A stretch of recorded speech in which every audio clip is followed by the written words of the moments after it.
자, 우리가 어제 아침에 잠깐 말씀을 나누었습니다마는요, 블레셋과 이스라엘 사이에 전쟁이 벌어졌지만, 자, 눈에 보이는 전력으로 비교한다면 상대가 돼요, 안 돼요? 전혀 안 된단 말이에요. 뭐 일예로 그쪽에서는 그들이 끌고 온 병거만 3만이고 마병이 6천이고 사람의 수는 해변의 모래와 같다. 그런데 이스라엘 진영은 원래 사울과 요나단이 데리고 있는 군사도 3,000명, 그들의 병거의 수대도 되지 않는다 이 말이에요. 그런데 그 3,000명도 다 숨어버렸어요. 막 굴로 숨고 숲으로 숨고 심지어 요단을 건너가 버리고, 그래서 마지막 남은 사람이 몇 명이라? 600명이라. 그런데 이스라엘 측에 가지고 있는 무기를 보니까 뭐예요? 그 600명의 손에 제대로 된 무기가 하나도 없었어요. 제대로 된 칼과 창은 누구에게만? 사울과 요나단의 손밖에 없었어요. 여러분, 이게 무슨 전쟁이 되겠습니까? 그런데 여러분, 저 블레셋이 아무리 최첨단의 무기, 아무리 많은 군사의 수를 가지고 있다 할지라도 그 블레셋에서는 없고 오히려 이스라엘에게만 있는 가장 크고 강력한 무기가 있었죠. 여러분, 그것이 무엇입니까? 저들에게는 하나님이 없고 이들에게는 하나님이 있는데, 저들이 가지고 있는 아무리 최첨단이고 많은 무기, 많은 수보다도 이스라엘과 함께 하시는 하나님이 훨씬 크고 강력하다는 거예요. 여러분, 우리가 이 하나님의 변수를 잊지 말아야 된다는 것입니다. 믿으시면 아멘. 여러분, 우리가 좀 잘날 수도 있고 못날 수도 있어요. 그런데 여러분, 사실은 하나님 앞에 그게 그렇게 크게 작용할까요? 여러분, 그렇지 않다는 거예요. 우리가 오늘 이 본문에 보면 이런 절대 열세의 상황 속에서도요, 그런데 사울왕이 이 상황 속에서 정신을 똑바로 차리고 하나님을 바로 믿어야 되는데, 이 사람이 사무엘을 기다리다가 약속한 때에 안 오니까 아무리 왕이라도 제사를 집례할 수 없는 율법을 범하고 자기가 제사를 집례해 버린다 이 말이에요. 그러니까 상황을 오히려 하나님과의 관계에서 상황을 악화시켜 온 거예요. 그런데 이 완전히 꽉 막힌 이 문제를 해결한 사람이 누구입니까? 사울 왕의 아들 요나단이었다.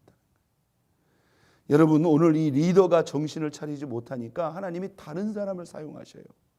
여러분, 하나님의 나라는 누가 지킵니까? 하나님이 지킵니다. 믿으시면 아멘.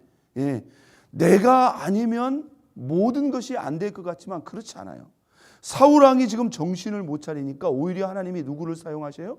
그의 아들 요나단을 사용하셔서 진짜 할 수도 없고 오히려 꽉 막힌 이 전쟁의 승기를 요나단이 잡는데요. 여러분, 이 요나단에게 무슨 특별한 무슨 전략이나 무슨 전쟁술이 있어서가 아니라 이에게 살아계신 하나님만을 전적으로 믿는 믿음이 있었다 이거예요. 한번 땄습니다. 하나님의 변수를 잊지 말자. 하나님의 변수를 적극적으로 사용하자. 이게 우리의 신앙입니다. 여러분, 우리가 이 새벽에, 이 추운 겨울날 이 새벽에 나와서 예배드리고 기도할 이유가 어디가 있습니까? 우리는 그 하나님의 변수를 분명히 믿는 거예요. 믿습니까? 우리가 주의 이름으로 기도하는 그 자체도 마찬가지입니다. 물론 우리도 우리의 할 바를 하되 우리가 하는 그 모든 것도 뭐예요? 하나님 안에서 하는 거예요. 믿습니까? 여러분, 도대체 요나단이 자기 무기 든 그 사람하고 가서 무엇을 어떻게 하겠느냐 이 말이에요. 그런데요, 이 요나단이 뭐라고 말하는지 한번 보세요. 자, 6절 봅니다. 요나단이 자기의 무기를 든 소년에게 이르되 우리가 이 할례 받지 않는 자들에게 건너가자. 여호와께서 우리를 위하여 일하실까 하노라.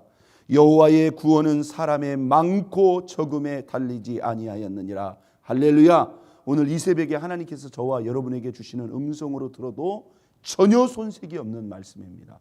믿으시면 아멘. 저와 여러분이 어떤 순간, 어떤 상황, 어떤 도전에도 바로 이 요나단과 같은 정신과 믿음만 있으면 된다 안 된다? 된다는 거예요. 여러분 지금 이 상황에서 이스라엘이 블레셋으로 쳐들어간다는 건 뭐예요? 거의 완전히 자살행위와 같죠. 그런데 요나단은 어떤 변수를 본 거예요?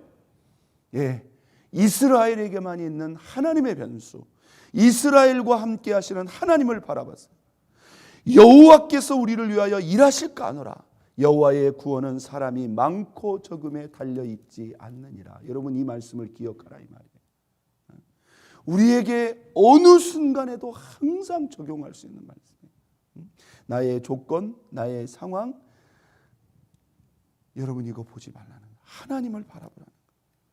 그래서 이가 사인을 구하고 건너갑니다. 여러분 어떤 일이 벌어지는지 보세요. 자, 14절 봅니다.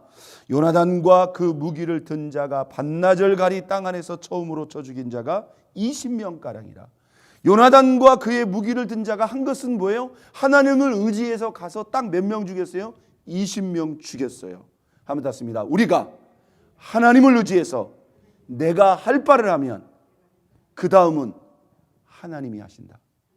여러분 요나단이 하나님을 믿는다고 해서 그냥 두 손 두 발 놓고 있는 게 아니에요.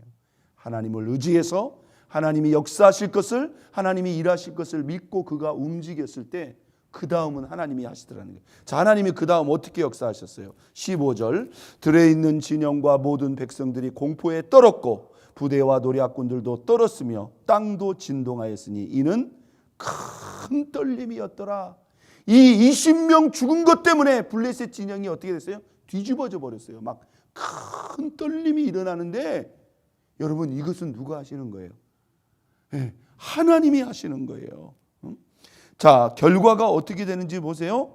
자, 사울이 제일 먼저 확인을 했습니다. 16절 베냐민 기브아에 있는 사울과 바숫군이 바라본즉 허다한 블레셋 사람들이 무너져 이리저리 흩어지더라. 20절 봅니다. 사울과 그에 함께한 모든 백성이 전장에 가서 직접 본즉 블레셋 사람들이 어떻게 하고 있어요?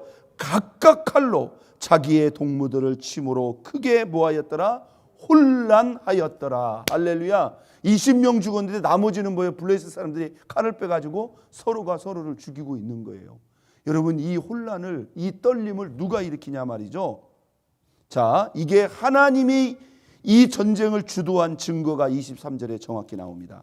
여호와께서 그날에 이스라엘을 뭐하심으로? 구원하심으로 전쟁이 베다원을 지나니라. 할렐루야. 하나님이 누구의 믿음? 요나단의 그 믿음과 용기를 정확히 받으시고 그의 믿음과 믿음의 행동에 그대로 반응하신 거라 이 말이에요. 할렐루야. 그런데요, 이렇게 믿음으로 전쟁의 승기를 잡는 누구? 요나단이 있는 방면, 소위 지도자라고 하는 이 사울은요 무슨 짓을 했습니까? 자기가 안 되니까 이스라엘 이 군사들에게 어떤 명령을 내렸어요? 누구든지 오늘 전쟁 끝날 때까지 어떤 음식이라도 먹는 사람은 다 여호와 앞에 저주를 받을 것이다. 여러분 이것이 어떻게 보면 사울이 누구를 의지하는 것 같아요? 하나님을 의지하는 것 같지만 전혀 영적으로 분별을 못하고 있는 거예요. 진짜 믿음으로 승기를 잡는 사람이 있고 오히려 잘못된 믿음으로 공동체를 곤란과 혼란에 빠뜨리는 사람이 있어요. 요나단 때문에 승기를 잡았는데 이 승기를 잡은 이 요나단의 이 승기를 오히려 거꾸로 약화시키고 무력화시키고 혼란케 한 사람이 누군가? 바로 사울 왕입니다. 그래가지고 나중에 이 사건 때문에 누구도 죽을 뻔했어요? 요나단까지도 죽을 뻔한 그런 사건이 벌어지게 된다는 거예요. 그러니까 여러분 우리에게 어떤 상황이 온다 할지라도 우리는 당황하면 안 됩니다. 어떤 상황에도 우리에게만 있는 변수, 진짜 절대적이고 최고의 변수 누구? 하나님을 바라봐야 됩니다. 그리고 우리가 하나님을 위한다고 하는 것도 때로는 뭐요?